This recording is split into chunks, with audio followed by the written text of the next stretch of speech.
75वीं वर्षगांठ पर अब संस्कृत में भी उपलब्ध भारत का संविधान।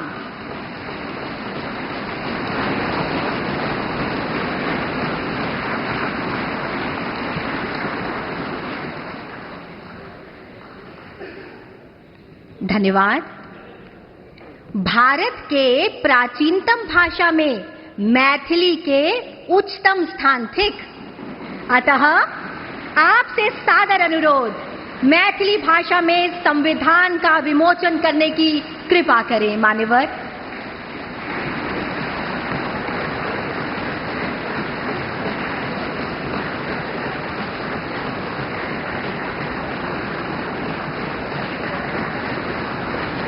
भारत की सभी भाषाओं का सम्मान और मैथिली में संविधान का विमोचन, निश्चित रूप से ये पल गौरवशाली है हम सभी के लिए। बहुत बहुत धन्यवाद मान्यवर। आप सभी माननीय विशिष्ट जनों की जानकारी अनुसार ये सभी पब्लिकेशंस लोकसभा पब्लिकेशन काउंटर पर उपलब्ध होंगी, जिनकी सूचना आप सभी को बुलेटिन के द्वारा जारी कर दी जाएगी। अब माननीय राष्ट्रपति जी, आपसे करबद्ध अनुरोध है कि आप अपने ज्ञानवर्धक शब्दों से हम सभी का मार्ग प्रशस्त करें।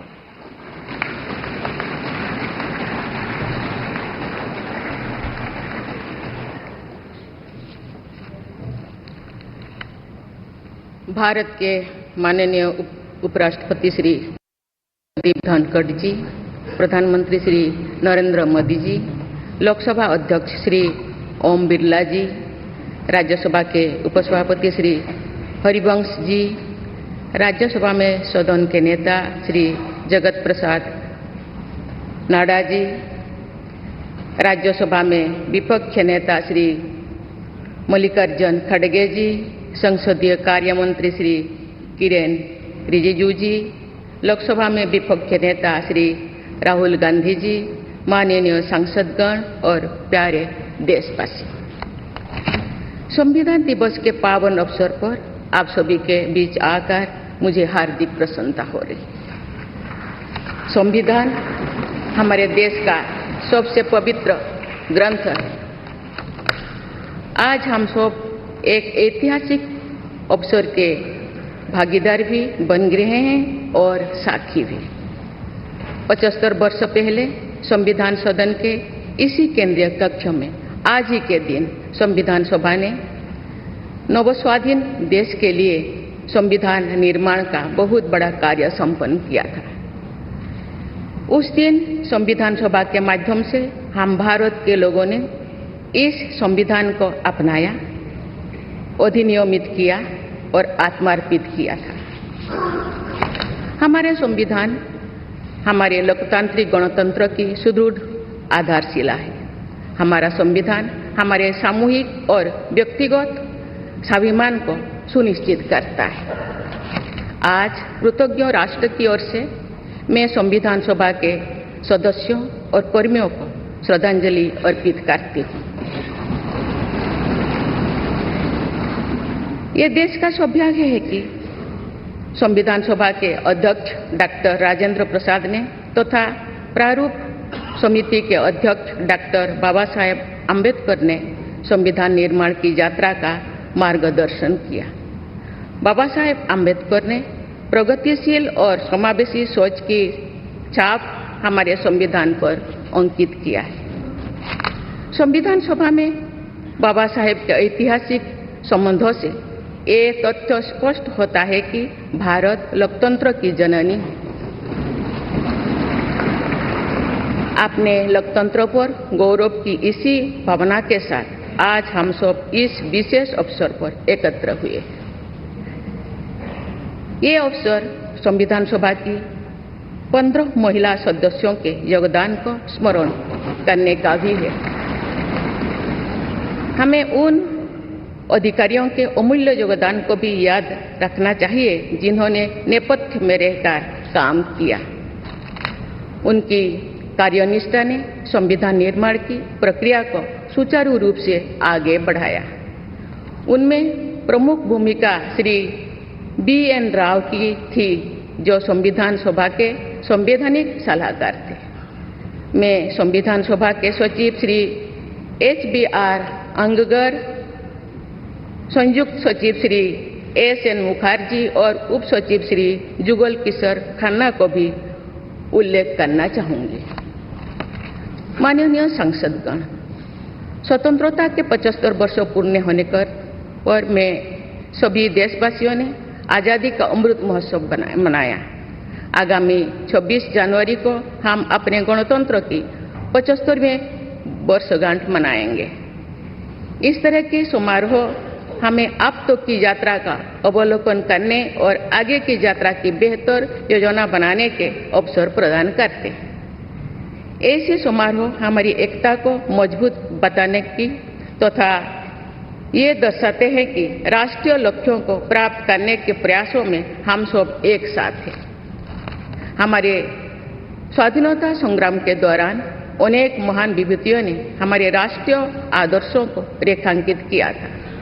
हमारी संविधान सभा में हमारे देश की विविधता को अभिव्यक्ति मिली थी। संविधान सभा में सभी प्रांतों और क्षेत्र के प्रतिनिधियों की उपस्थिति से अखिल भारतीय चेतना को शोर मिला था।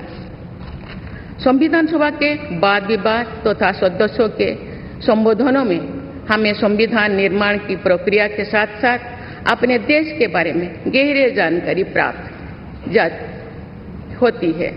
आज जिन पुस्तकों का विमोचन किया गया तथा जो शॉर्ट फिल्म्स दिखाई गई, उनमें लोगों को हमारे संविधान निर्माण के गौरवशाली इतिहास का परिचय प्राप्त होगा। एक अर्थ में भारत का संविधान कुछ महानतम मेधावी लोगों द्वारा लगभग 3 वर्षों के विचार विमर्श का परिणाम था, लेकिन सही अर्थ में ये हमारे लंबे स्वाधीनता संग्राम का परिणाम था। उस अतुलनीय राष्ट्रीय आंदोलन के आदर्शों को संविधान में अत्यंत महत्वपूर्ण स्थान दिया गया। उन आदर्शों को सुस्पष्ट और संक्षिप्त रूप से संविधान की प्रस्तावना में व्यक्त किया गया है। ये आदर्श है न्याय, स्वतंत्रता, समता और बंधुता। ये आदर्श सदियों से भारत को परिभाषित करते रहे हैं। संविधान की प्रस्तावना में उल्लिखित आदर्श एक दूसरे के पूरक है।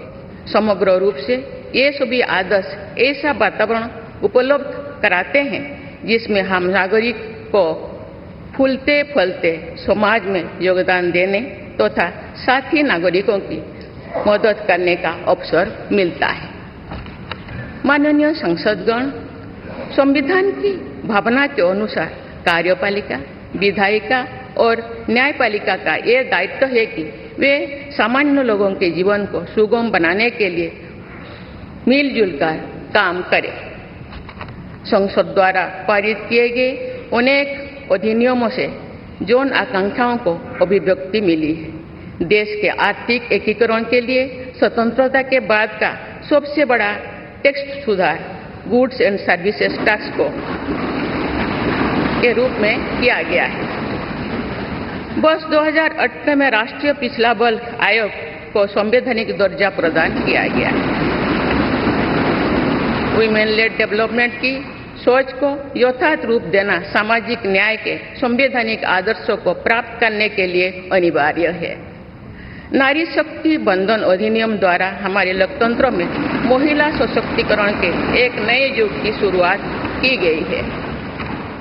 दंड के स्थान पर न्याय तथा अपराध के स्थान पर सुरक्षा की भावना पर आधारित भारतीय न्याय संहिता, भारतीय नागरिक सुरक्षा संहिता और भारतीय साक्ष्य अधिनियम को पारित करके सांसदों ने आधुनिक सोच को अपनाने का प्रभावशाली परिचय दिया है।